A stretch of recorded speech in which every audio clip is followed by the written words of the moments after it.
Hi everyone, welcome to another Let's Talk Business video. And today we're going to be talking about how to write a business plan for your handmade business.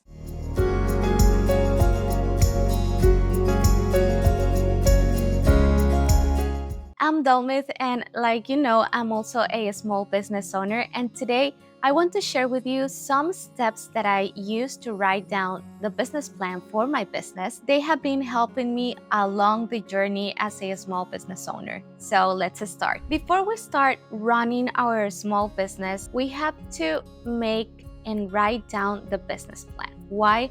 Because it's going to help you have a clear vision of what your business is about. But first, let's see if you really know what is a business plan.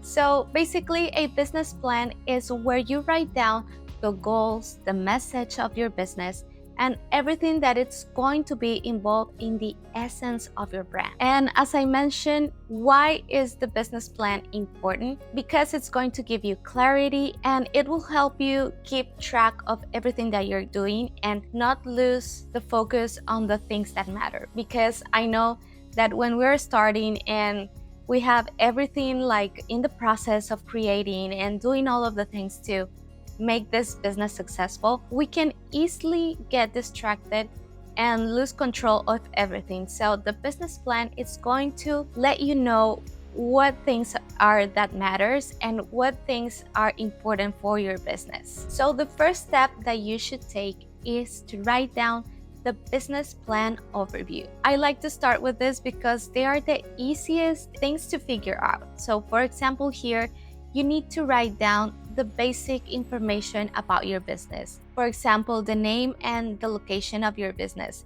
These are things that you already know, so I like to start with this to make it easy and get in the flow of writing the business plan. And next, I like to start writing the mission statement, the description of what your company sells and does, and the mission as a small business owner. When I started writing the business plan, I had a general idea of what my business was about and what I want to accomplish. But honestly, when I started writing this basic information, I definitely saw that it gave me a more stronger brand identity. And let me tell you that this business plan has been changing over time, but I like to go back to the things that I wrote on the first year and see what I was trying to accomplish and just keep in mind and not lose the brand essence. The next step is to write the business message. This goes hand in hand with the mission statement. To write down this, I can leave you some questions here that can help you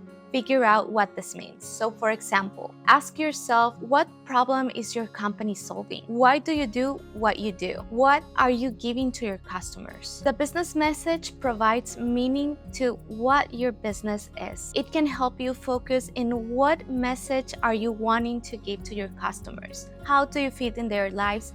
And how are you helping them solving a problem that they have? With a lot of similar brands in the market, I believe that the business message is one of the most important things. I saw it with my own eyes because I knew that this was going to be the thing that differentiate me from the others. So for example, I know that in the market I can find a lot of businesses that sells baskets and handmade products. But when I was writing the message of my brand, I was just focusing on the main goal of my business. So for example, I want to give the people and give the customers something that was really unique and that is going to have a good message behind every piece. Another goal of my business that helped me write down the message of my brand, I wanted to help artisans from Guatemala. My focus was just helping them having a source of income and let the people know that we are helping them, and with their purchases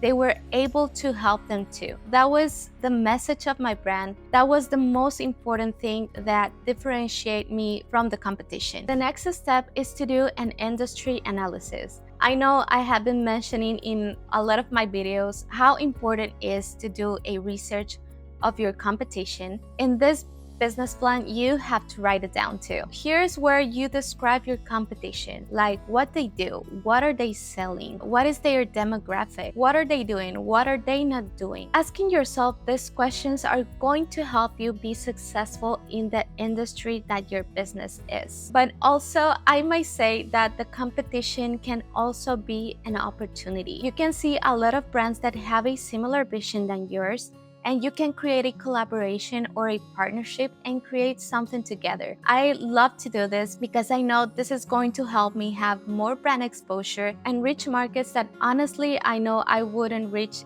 by myself. And also it can help you see what products your audience is looking for. Now the next step is describing your target.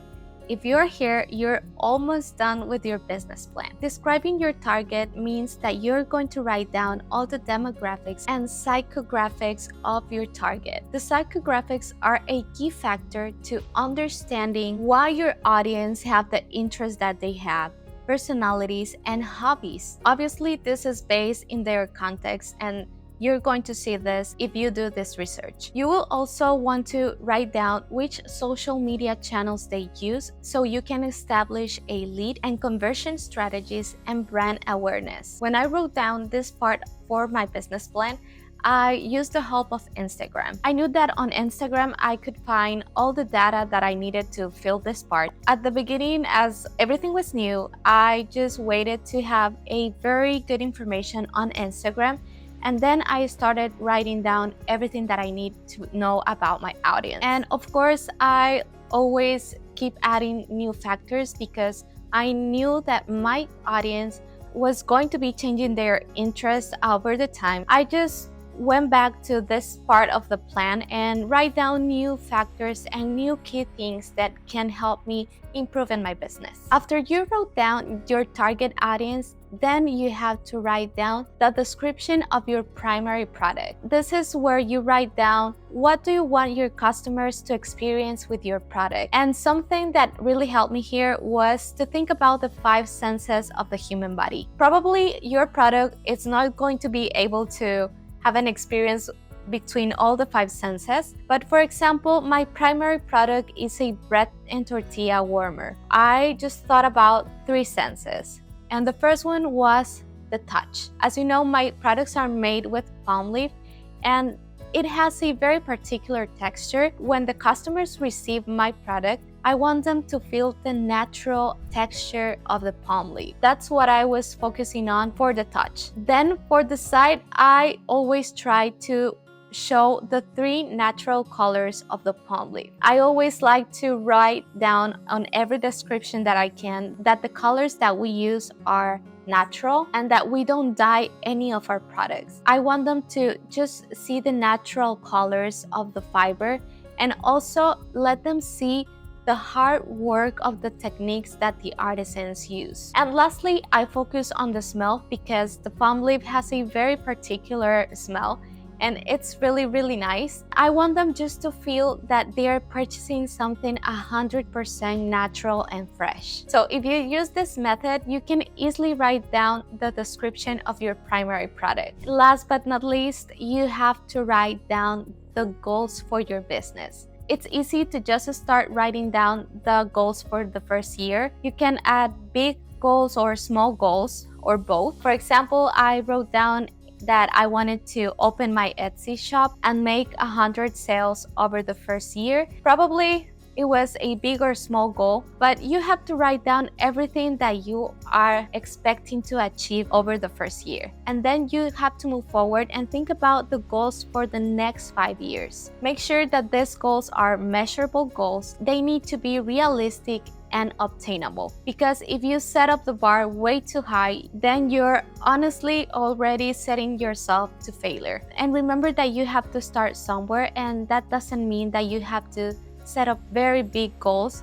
It's okay to start small. So these were the steps that I used to write down the business plan for my business. Always keep in mind that your business is going to be changing over the time, and that's totally okay. Your business has an essence, and that's what really makes you different from your competition. Of course, This business plan is going to help you be more organized and keep focused on the things that really matter. A piece of advice is to do it simple. Don't add too many complicated things because it's going to be harder to achieve what you really want. Thank you so much for watching, and if you want to keep learning with me, please subscribe to our channel.